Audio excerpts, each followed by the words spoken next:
Welcome back to KP's Kingdom, Cooking with KP, and today this is a subscriber request. Yes, it has been a few months. You know who you are. This is KP's Easy Seafood Chowder. Alright, let's get on with it. Now, I'm showing you some older footage here, but what we want is one leek. But we're going to show you this older footage here on how to prepare your leeks. I'm going to remove those end pieces and we're going to cut just as it's going green, slice it straight down the center just like that, and I'm going to stand those in some nice cold water, green side down. I'm going to leave those for about half an hour, and that's going to get rid of any grit that will get into those leeks as they grow. It is just one of those natural phenomena. Look nice and closely, you will see the grit in the bottom of that bowl, and they were actually quite clean leeks, believe it or not. Now what we want to do is just quickly slice these through nice and fine. We want to cut these around about 3mm thick, and we're just going to keep running our knife through just like I'm doing there, just to make sure we've got a nice fine mince or very nice fine cut.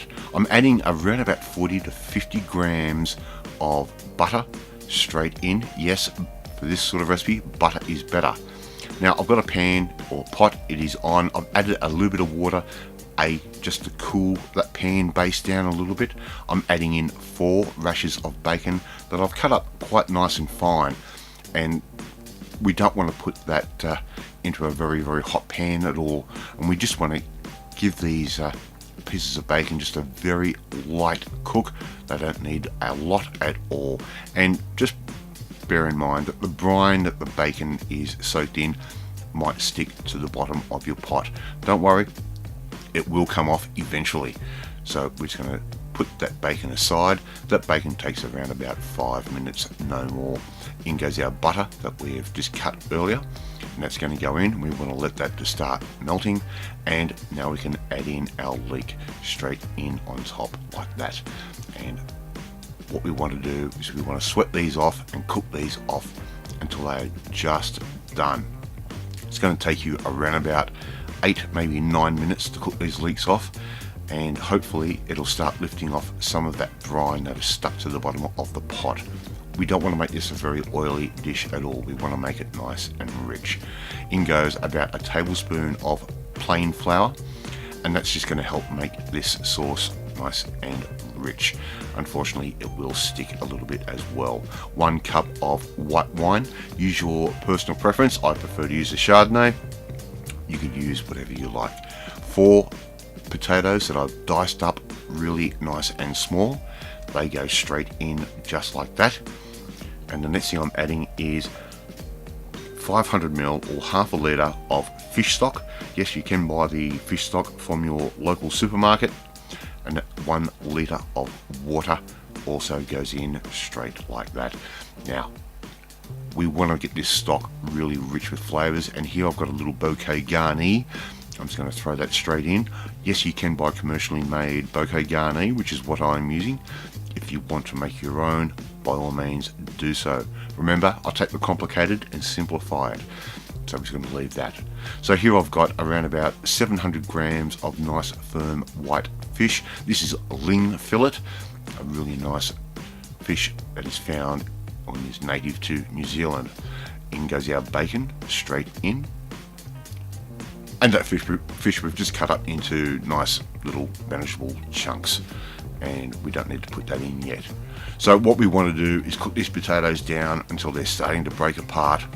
So give it a little bit of time and cook it on a medium style heat. Don't boil it, you don't want to do that at all.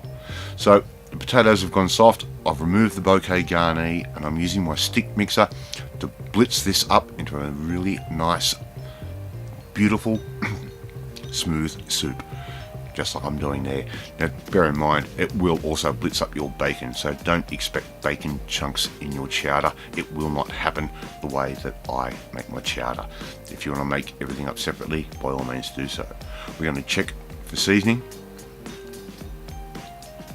and we probably will need to add a little bit here, a little bit there. I'm going to boil it down a little bit and reduce it. Not a real hard boil, but we just want to reduce that down. We want a nice thick soup out of this, and that's what the potatoes are going to help doing. And in goes around about a good half a cup of cream.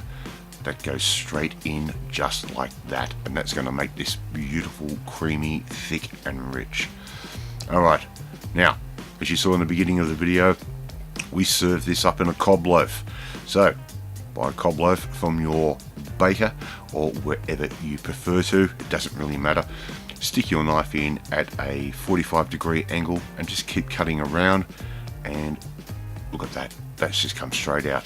I think I want to hollow this out a little bit more so you can remove some more of that little soft bread in the center, which is absolutely beautiful, and is also great to make either croutons or make breadcrumbs as well.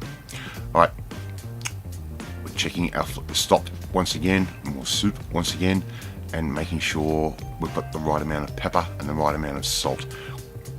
Now this is not a very fishy type stock, but I'm adding a little bit of fish sauce anyway because it needed just a little bit of salt. And instead of adding salt itself, I'd rather use something a little bit different. Just checking it once more, and I think we're getting pretty close to being able to finish this off. The reason it's taken me so long to make this dish, oh by the way, in goes all our fish pieces straight in, but the reason it's taken me so long to make this video is trying to find a way to make this as economical as possible. Yes, I could spend $50 and buy produce and make this, but it wouldn't be fair to some of the people that don't exactly have that type of money laying around. I try and make things simple for the family. So the fish has gone in, we've left that for about 2 minutes, we've added our prawns, they're going to go in, we're going to leave those for about another 2 to 3 minutes. Now what I've done, I've been able to find these mussels which are already cooked. A little bit of pepper goes in there, just as much as you like. Remember, do this to taste. So going back to the mussels, I found these mussels that are pre-cooked. They're in just a very light garlic marinade, and in they go. And it takes the worry out of buying fresh mussels and working out whether they are ready to use or not.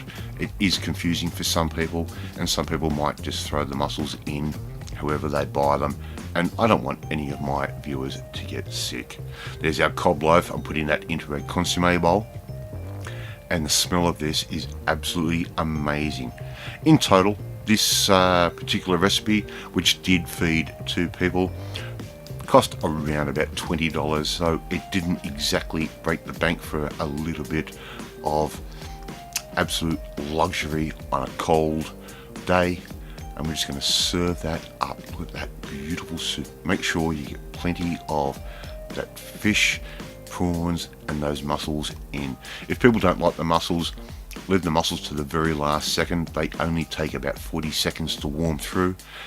You can serve that chowder first before you put those mussels in. Well, there you go. KP's seafood chowder, the easy way. Like to see you try and make this one at home because it is really simple. If you like this video, hit that like button. It gives me confidence. It should make you feel warm and fuzzy too, especially when you eat this soup. You will feel warm and fuzzy. It is so decadent. Hit that notifications bell. You'll be notified every time a new video goes up. Well, so YouTube says. But more importantly, I want you to come and join the family. My family. Hit that subscribe button and you'll never miss another one of my videos again. I'm off to eat my chowder. We'll catch you next time.